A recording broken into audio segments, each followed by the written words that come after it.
lugar. Te damos la gloria, te damos la honra, ponemos en tus manos este tiempo, Señor.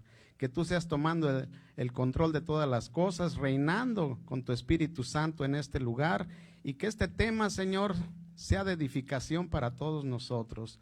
Te damos la honra, la gloria y la alabanza en el nombre de Jesucristo. Amén. Abran sus Biblias, por favor. Este tema tiene que ver con filosofías. Wow. Dijeran algunos, ¿cómo? La congregación se reúne para estudiar filosofías. Pues vamos a ver ahorita. Abran por favor sus Biblias en la carta a los Colosenses capítulo 2. Colosenses capítulo 2, versículo 8. Y mientras en la pantalla, pues ya está ahí, ¿verdad? Por ahí lo vamos a dejar un ratito ese versículo, por si no trae su Biblia o por si lo trae usted en el celular. Le quiero dar un breve contexto de este versículo de esta carta a los Colosenses. Esta carta a los Colosenses fue escrita por el apóstol Pablo. El apóstol Pablo estando preso, no por delincuente, no por malhechor, sino por anunciar el evangelio de Jesucristo a los gentiles. Y después de varios años que estuvo anunciando en su ministerio el evangelio de Jesucristo, fue acusado falsamente, ¿verdad? Y él apeló al César para que fuera juzgado en Roma. Entonces, pues desde allá, de estas prisiones, él escribió esta carta. Colosas es una ciudad que actualmente pudiéramos ubicarlo ahí en el mapa, donde se encuentra Turquía, ¿verdad? Si tuviéramos un mapa ahorita a la mano, pudiéramos establecer dónde estaba Colosas. En Colosas, bueno, esta ciudad era muy próspera en aquellos años, pero el apóstol Pablo pues nunca visitó este lugar. Entonces es un dato interesante cómo fue que el evangelio llegó a Colosas. En esta carta se menciona a un personaje de nombre Epafras.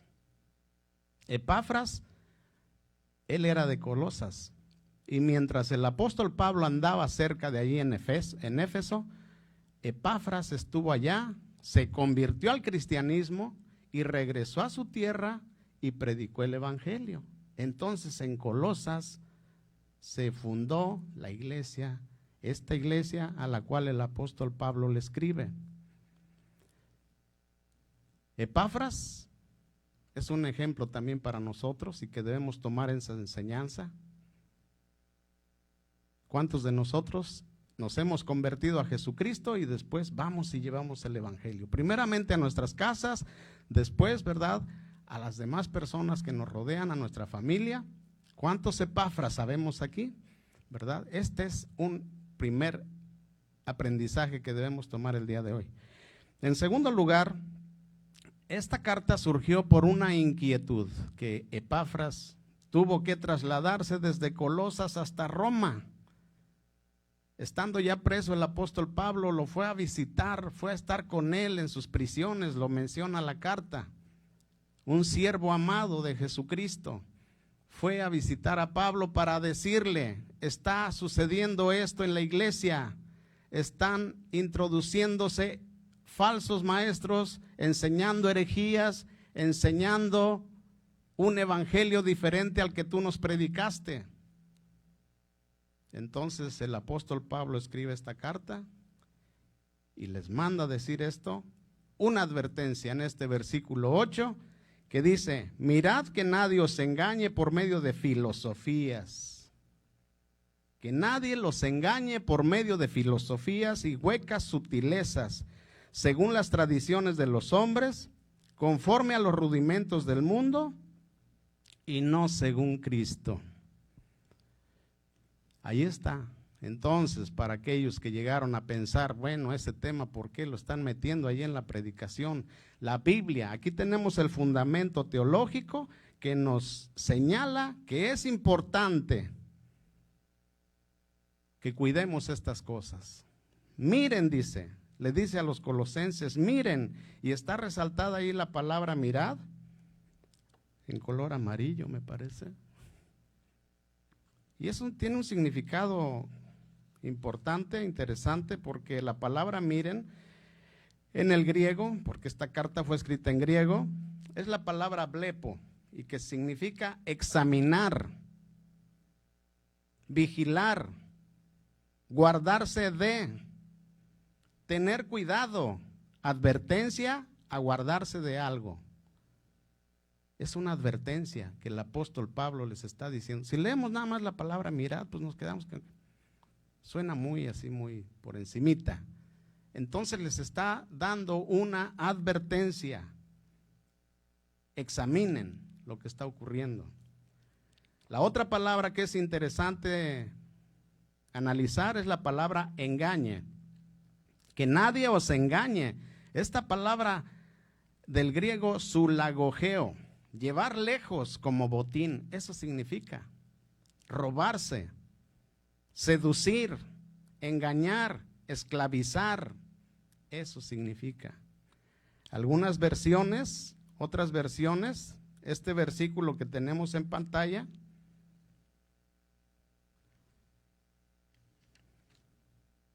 dicen así,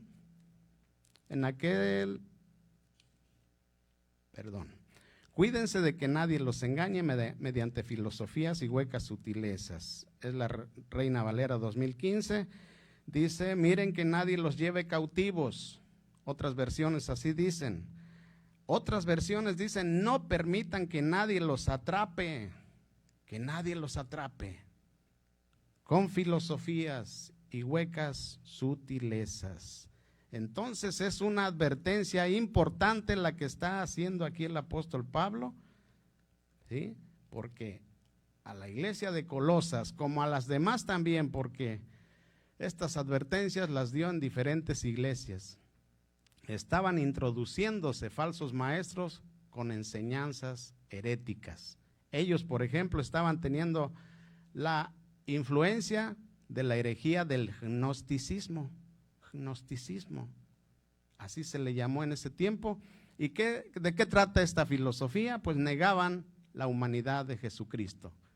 El gnosticismo dice que la materia es mala, por tanto Dios no pudo haber enviado acá a su espíritu a morar en una materia. Esas eran las enseñanzas, que estaban negando la humanidad de Jesucristo. Bueno, esa es la advertencia, además de otras enseñanzas que estaban teniendo, que estaban introduciéndose en ese tiempo. Entonces, en nuestros tiempos, lo mismo está ocurriendo. Tenemos que seguir alertas, porque hay filosofías como esta que vamos a tratar el día de hoy brevemente, el humanismo contemporáneo, el humanismo que suena tan bonito, ¿verdad? Y es un tema que ya tiene tiempo que el Señor me ha estado mostrando y mostrando de que tengamos cuidado, porque muchos cristianos estamos creyendo en el humanismo, pensando que el humanismo es algo que podemos aceptar y no estamos resistiendo a esta filosofía atea, porque es una filosofía atea. Ahorita vamos a ver sus fundamentos. En segundo lugar, el segundo fundamento que les quiero presentar aquí es otro versículo de un hijo de Jacob, de nombre Isacar.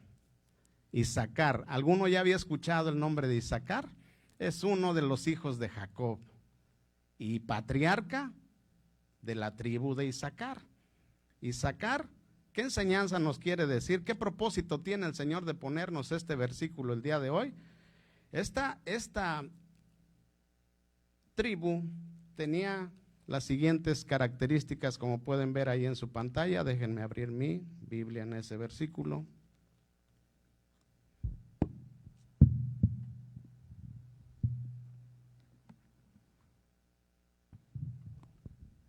Es el primer libro de las Crónicas, capítulo 12, versículo 32. Dice, de los hijos de Isacar, 200 principales. Estaban haciendo un censo para que del rey David tuviera una cuenta de cuántos hombres de guerra tenían en ese entonces.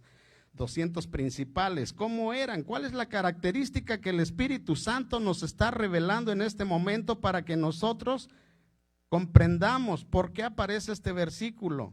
Quizás nunca nos habíamos detenido a analizarlo. Estos hombres de la tribu de Isacar eran entendidos en los tiempos, y sabían lo que Israel debía hacer. Eran entendidos. Tenían ese don, ese atributo, esa cualidad de analizar las cosas que estaban ocurriendo en ese tiempo y sabían lo que la nación de Israel debería de hacer. Y lo que ellos decían, lo seguían todos sus hermanos. ¿Qué quiere decir el Señor con esto? Que Él anhela, Él desea que nosotros, los discípulos de Jesucristo, los cristianos, también seamos hombres entendidos en los tiempos actuales, lo que está ocurriendo a nuestro alrededor, y que también sepamos lo que debemos de hacer para que tomemos correctas decisiones, ¿sí? Porque estamos guiando, no solamente nosotros, estamos guiando a nuestras familias, estamos guiando a alguien más en la palabra, en el conocimiento del evangelio, y pues el enemigo no descansa. Por medio de estas filosofías, por medio de estas mentiras, está tratando de engañar. Allá afuera tiene dominando al mundo entero con sus filosofías del humanismo en diferentes áreas, y como cristianos debemos de observar en qué áreas a mí me está afectando esta filosofía, porque si empezamos a examinar lo que es el humanismo, vamos a decir rápidamente, uy no, pues eso ni siquiera, ya ni le siga porque es una aberración. Pasamos por favor a la siguiente.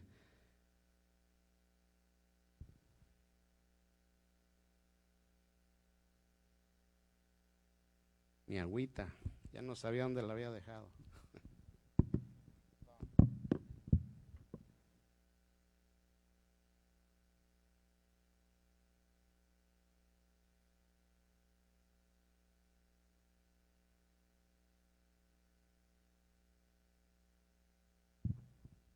Hay un dato interesante, dice en el libro de Proverbios, que así como son los pensamientos del hombre, así es él. El enemigo sabe esto, sabe que si logra establecer en nuestra mente una corriente ideológica, establecer aquí en la mente de nosotros, en la gente de allá afuera, estas fortalezas mentales, puede manipular nuestra conducta.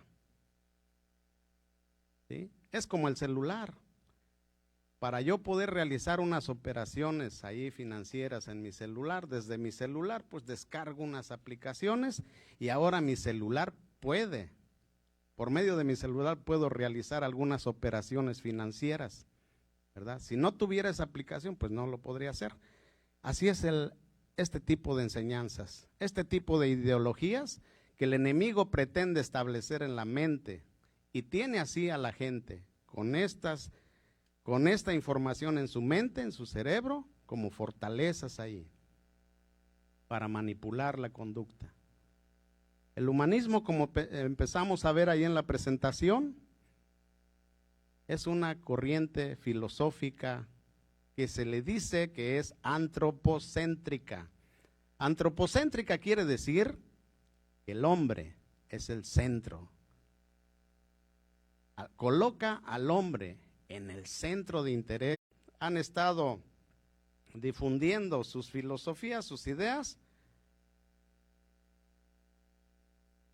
pero nosotros tenemos este libro que se llama la Biblia para defendernos de esas mentiras del diablo. Nosotros tenemos esta arma poderosa que Dios ha permitido que hasta nuestros días se mantenga. Y este es el fundamento que el cristianismo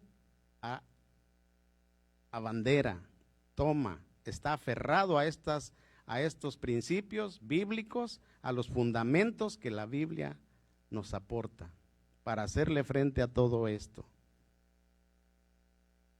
Así como ellos dicen los humanistas que el hombre es el centro del universo, el centro de todas las cosas, nosotros como cristianos afirmamos que la Biblia es cristocéntrica. Jesucristo es el centro de toda la palabra. Jesucristo es el centro de la revelación que Dios ha dado en su libro, en la Biblia. Desde el Génesis hasta el Apocalipsis nos habla, nos revela de Jesucristo. Amén.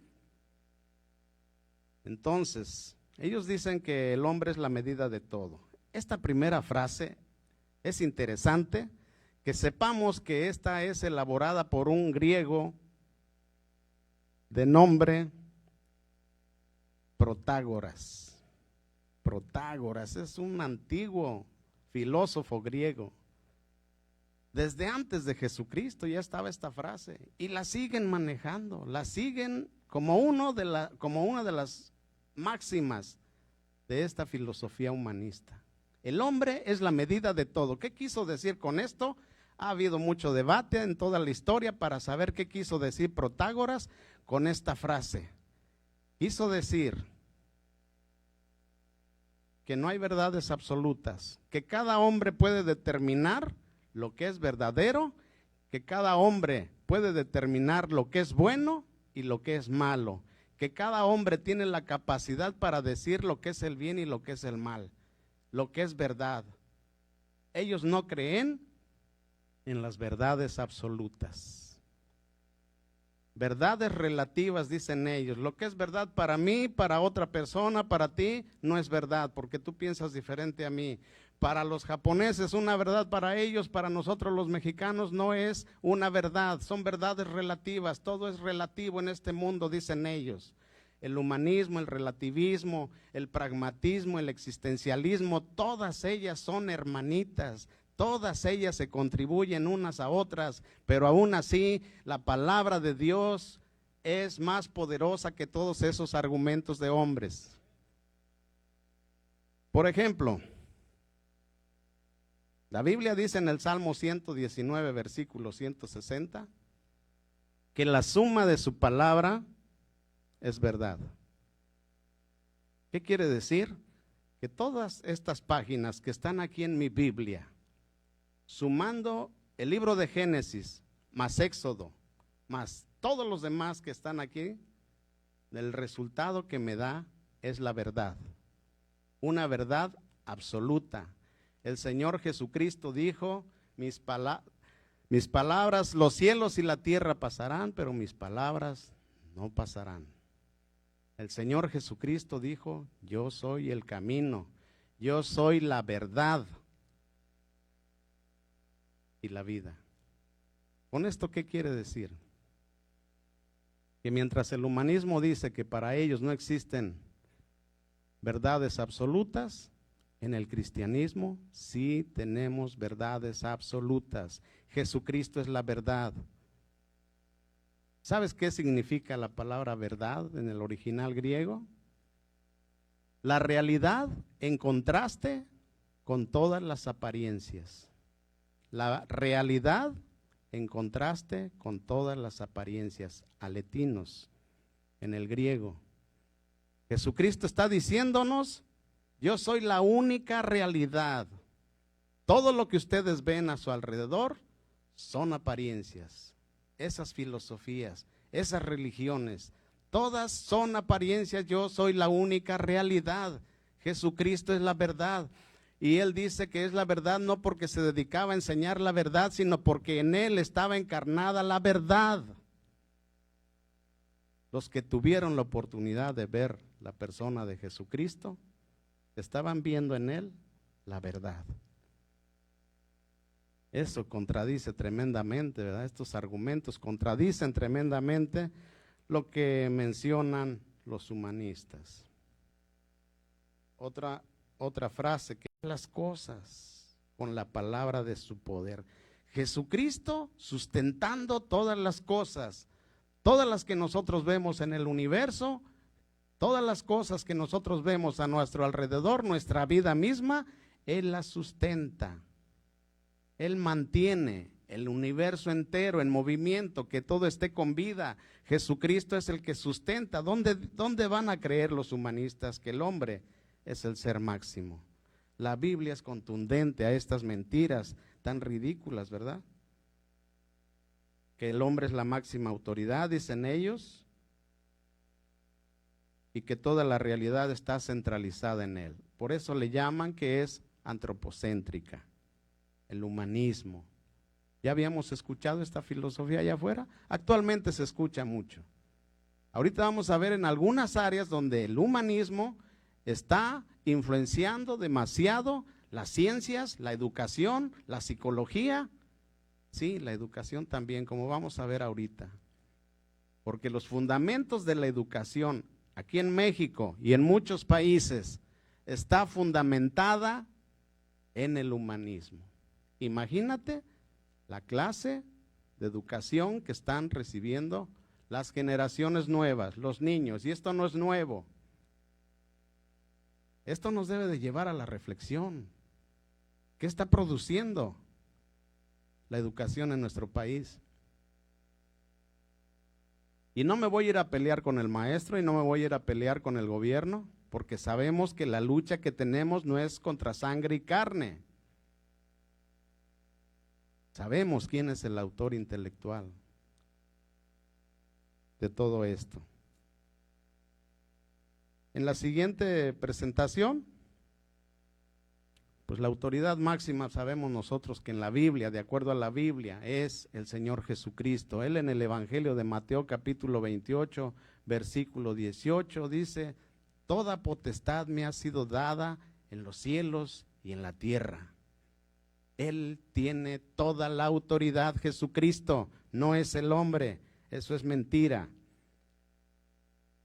En esta siguiente presentación dice que el humanismo niega la existencia de Dios creador. Que haya un Dios creador, es decir, ellos niegan que este universo, que los cielos, que la tierra, que todo, no hay nadie que haya creado eso. Eso siempre ha estado, ese es el Big Bang, dicen ellos. ¿Y qué decimos nosotros como cristianos? La Biblia enseña en el Génesis versículo 1, capítulo 1, versículo 1, afirma: en el principio Dios creó los cielos y la tierra. También dice Romanos 1:20, voy a buscar aquí, no le muevan ahí, yo tengo acá los versículos. Era un poquito complicado ir poniendo versículos y versículos. Romanos capítulo 1.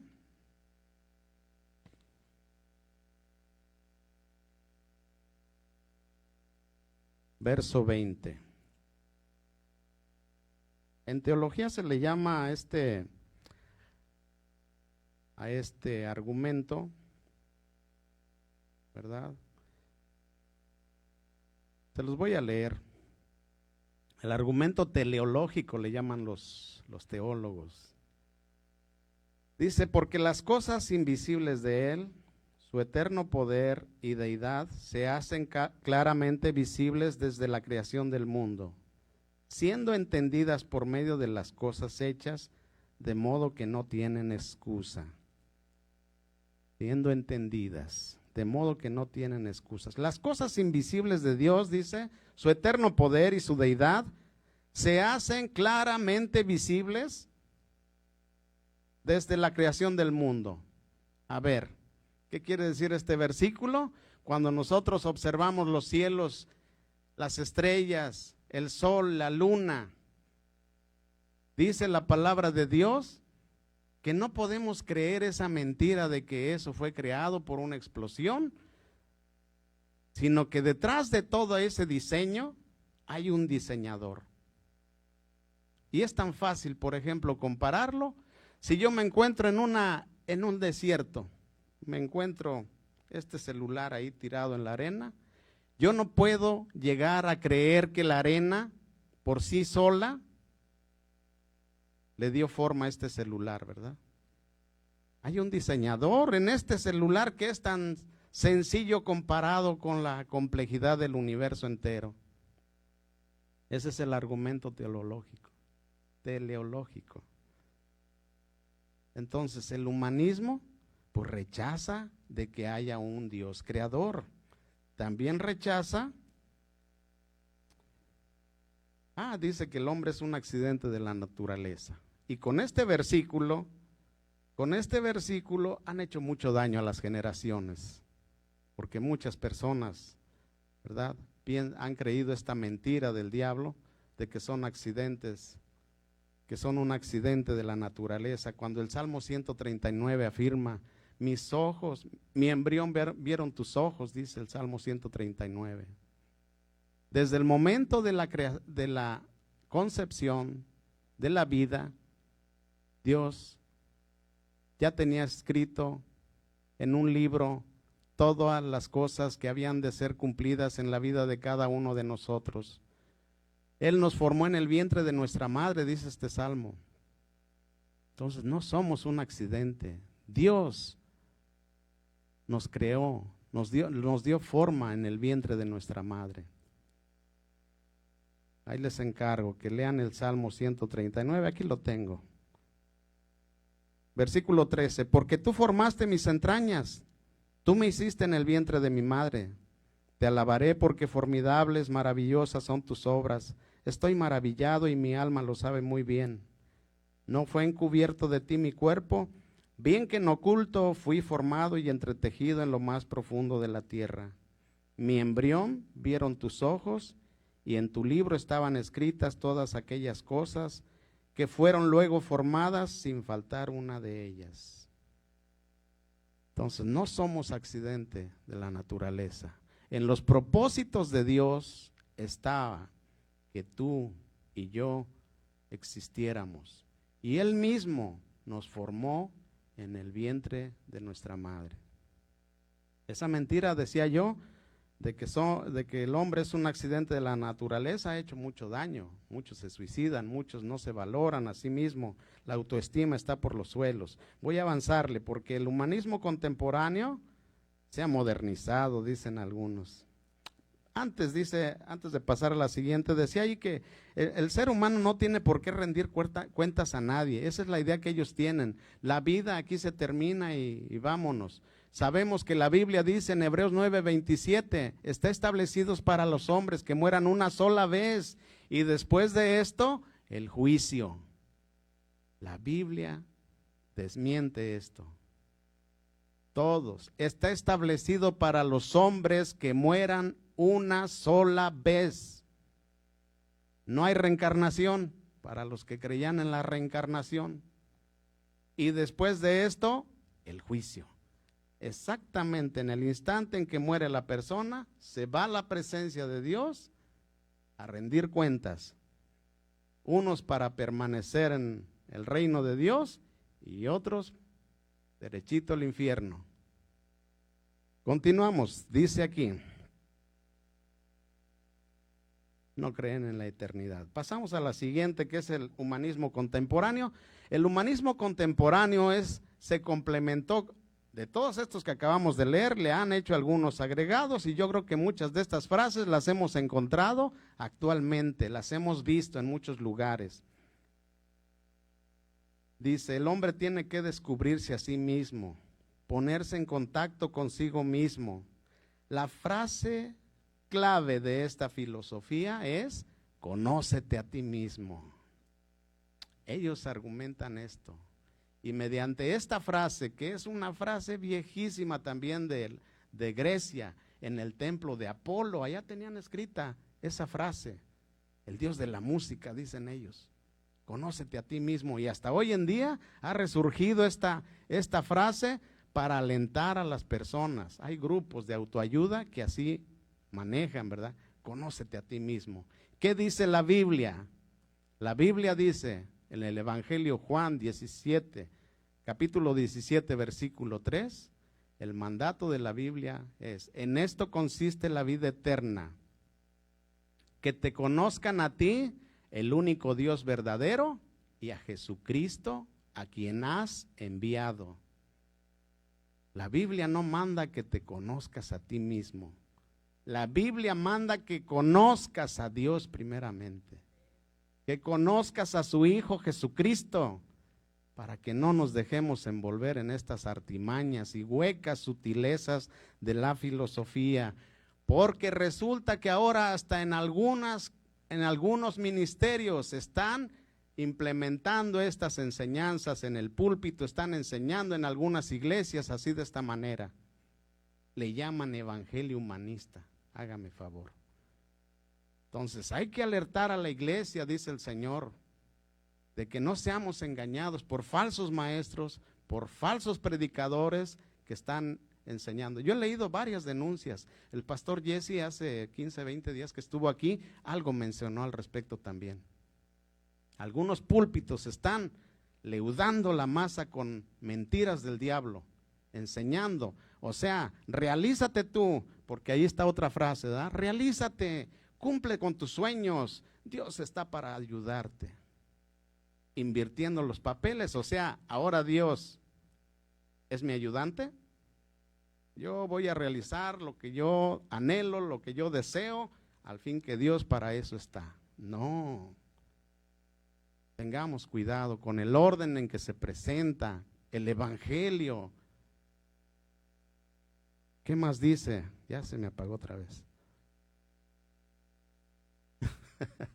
Bueno, pues ahí tienen ustedes lo que es. Se va rápido el tiempo, ¿verdad? Realízate, descubre todo el potencial que hay en ti. Ahí tenemos enseguida a un psicólogo que son de los promotores de esta nueva corriente filosófica, el humanismo moderno, que se llama Abraham Maslow, ¿sí?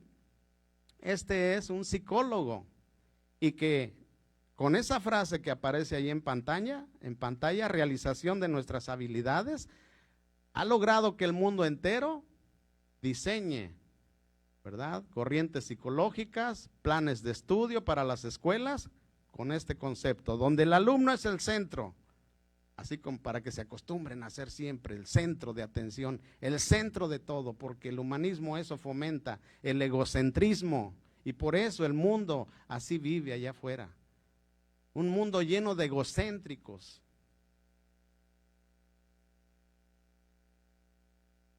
Si ustedes revisan la Ley General de Educación, ahí viene que el fundamento es el humanismo. Sé que están preguntándose, bueno, como cristiano, ¿debo ir al psicólogo? ¿Puedo ir con un psicólogo? Yo tuve la experiencia, allá en Toluca tuvimos la experiencia de que nos llevaron a un matrimonio de psicólogos a darnos una clase familiar sobre educación sexual, psicólogos cristianos que con la Biblia nos enseñaron, nos mostraron educación sexual para la familia. Hay psicólogos que conocen, ¿verdad?, esta psicología cristiana, hay una corriente que así le llaman. Pues primeramente yo diría, pasemos con el pastor a que nos dé consejería, ¿verdad? ¿Sabe qué? Me siento mal en esta área, ¿cree que sea conveniente que vaya a visitar un psicólogo? Y discúlpenme, pues si hay psicólogos aquí. Pero el humanismo, Freud, muchos lo hemos oído con el psicoanálisis, él aportó esta frase: la necesidad básica del hombre es la búsqueda de placer. El hedonismo, ¿verdad? Ellos dicen que si me produce placer es algo bueno, si me produce dolor es algo malo. En eso se basan para establecer si es algo bueno o es algo malo. Y de ahí hemos agarrado muchos, yo sé que también ustedes seguramente, el decir, yo siento que esto. ¿Qué opinas de esto? Yo siento que aquello. El hedonismo promovió mucho eso, de basarnos en nuestras emociones, en lo que sentimos, para decir, para tomar decisiones, para actuar. Y el último filósofo, alemán, que es tremenda su obra, tremendo, de verdad. Imagínense a qué grado que influenció a Hitler. Hitler admiraba a este personaje, Friedrich Nietzsche. ¿Qué clase de personaje produjo las enseñanzas de este alemán?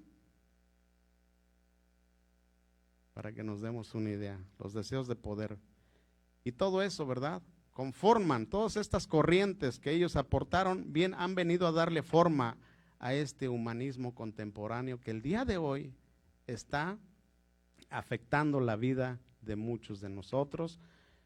Bendito sea Dios que hoy estamos escuchando esta advertencia y que no debemos de temer, porque la palabra de Dios es luz para nosotros, nos ilumina, así como he tratado de hacer, de derribar esos argumentos que tienen ellos con la palabra poderosa de Dios.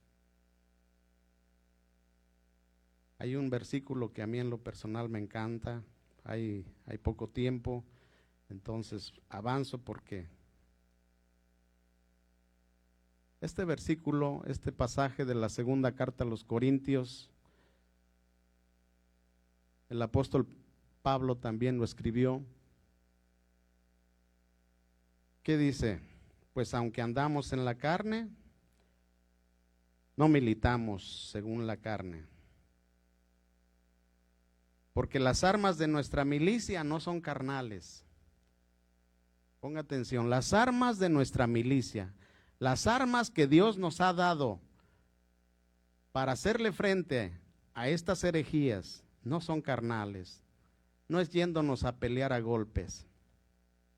Dios nos ha dado armas espirituales poderosas, ¿para qué? Para la destrucción de fortalezas. Fortalezas.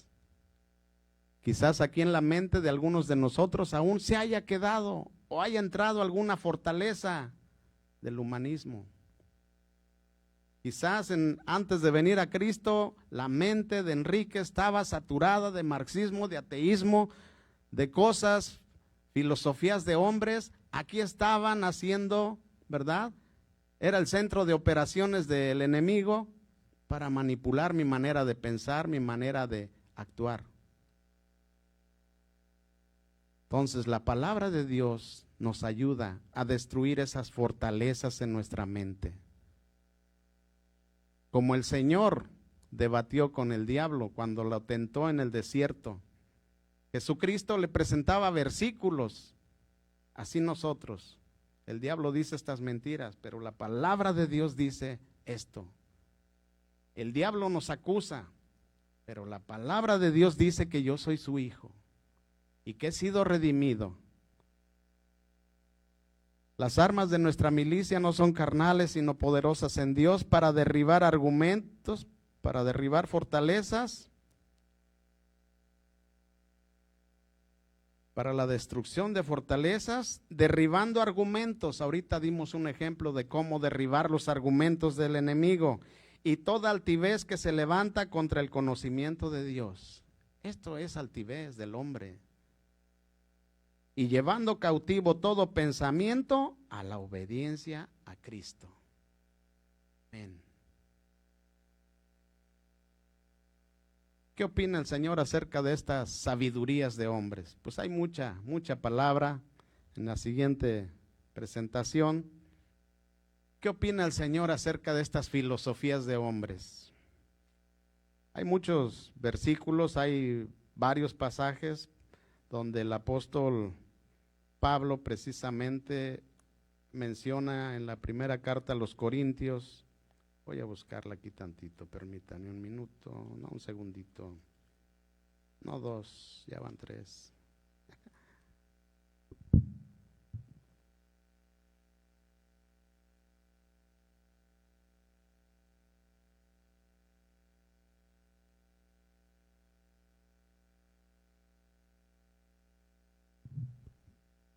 Sí, el apóstol Pablo en la carta a los Corintios pues habla acerca de cómo Dios, desde el capítulo 1, menciona cómo Dios ha enloquecido el entendimiento de la sabiduría de los sabios, dice. Porque la palabra de la cruz es locura para todos ellos. ¿Dónde está el sabio? ¿Dónde está el escriba? Dice el versículo 20. ¿Dónde está el disputador de este siglo? ¿No ha enloquecido Dios la sabiduría del mundo? Y con respecto a estas filosofías, en el capítulo 3,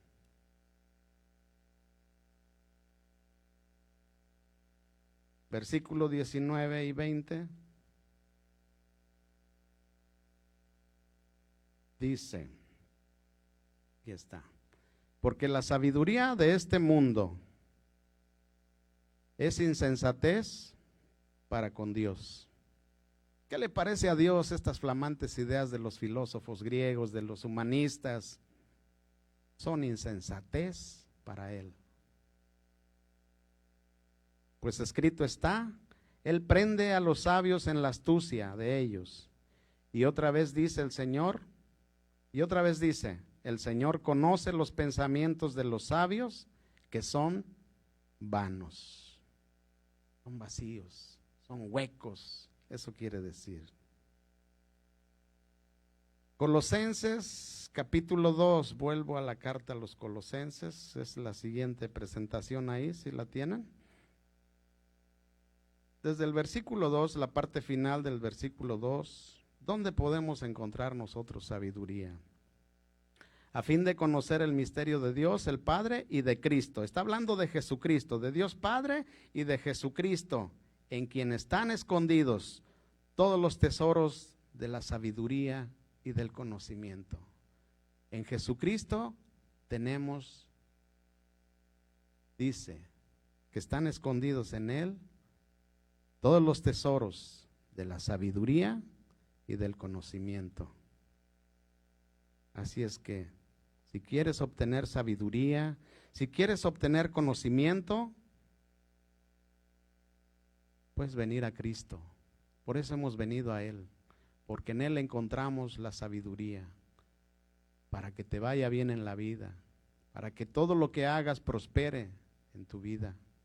Pero necesitas conocer a Dios, al único Dios verdadero y a su Hijo Jesucristo. Versículo 9 de este capítulo 2, porque en Él habita corporalmente toda la plenitud de Dios. En Jesucristo habita corporalmente toda la plenitud de Dios. ¿Quieres vivir? ¿Quieres llevar una vida plena? Solo en Jesucristo encontramos plenitud de vida, propósito adecuado para nuestras vidas. Por eso la palabra de Dios nos recomienda, para finalizar, Romanos 12:2. No os conforméis a este siglo. No os conforméis a este siglo. No te amoldes a la manera de pensar de este mundo. Este mundo está impregnado de filosofías ateas. Friedrich Nietzsche, Sigmund Freud, el psicólogo Maslow, son ateos. Ellos lo declararon. Murieron siendo ateos. Desarrollaron esas ideas siendo ateos.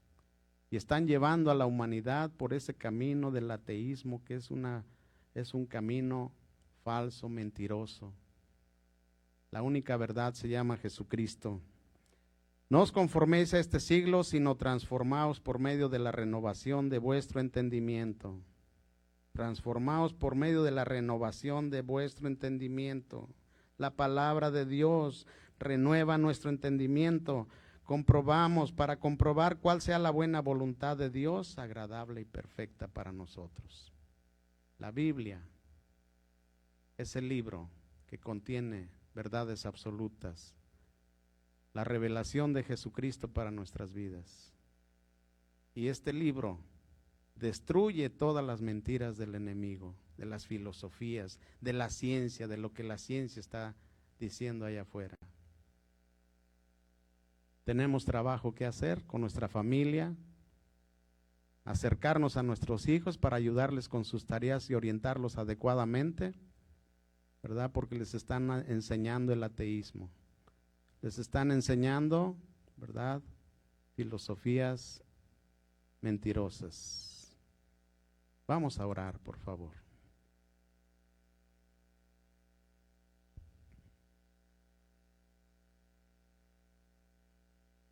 Poderoso Dios, en el nombre de Jesucristo te damos gracias. Gracias por tu palabra. Gracias por enseñarnos la verdad, Señor. Por revelarnos a tu Hijo Jesucristo, porque Él es el camino, la verdad y la vida.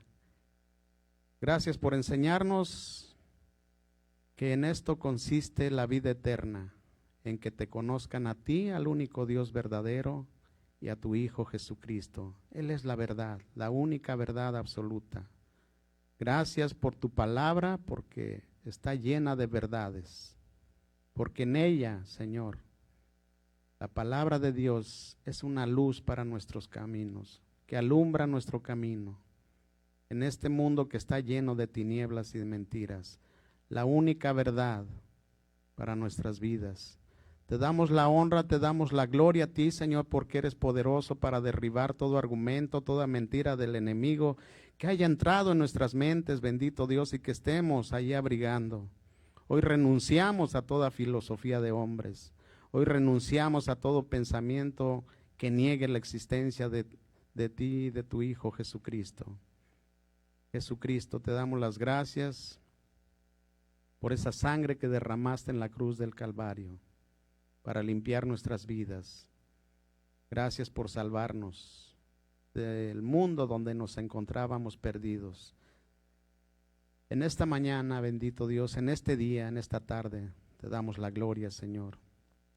A las personas que vienen por primera vez a una congregación y que no conocen a Jesucristo, si tú vienes por primera vez, la palabra de Dios dice, si oyes hoy su voz, no endurezcas tu corazón. El Señor te trajo y quiere conocerte, quiere que le conozcas a Él. Quiere mostrarte la sabiduría de Dios. Quiere mostrarte el propósito de vida que tiene para ti. Si tú no le has recibido, si tú no le conoces todavía, repite conmigo esta oración. Señor Jesucristo, te doy gracias porque me has traído a este lugar. Hoy creo, Señor, que tú eres la verdad, que tú eres el autor de la vida eterna. Tu palabra dice que de tal manera amó Dios al mundo para que todo aquel que en él crea, dio a su Hijo Jesucristo para que todo aquel que en él crea no se pierda, mas tenga la vida eterna. Señor Jesucristo, yo creo en ti. Te pido perdón, Padre Santo, por mis pecados. Sé que Jesucristo pagó en la cruz del Calvario por esos pecados y derramó su sangre para la redención de mi vida. Señor Jesucristo, hoy te acepto como mi Señor y mi Salvador. Confieso que tú eres el Hijo de Dios, que tú vives, que tú reinas por los siglos de los siglos. En el nombre de Jesucristo, amén.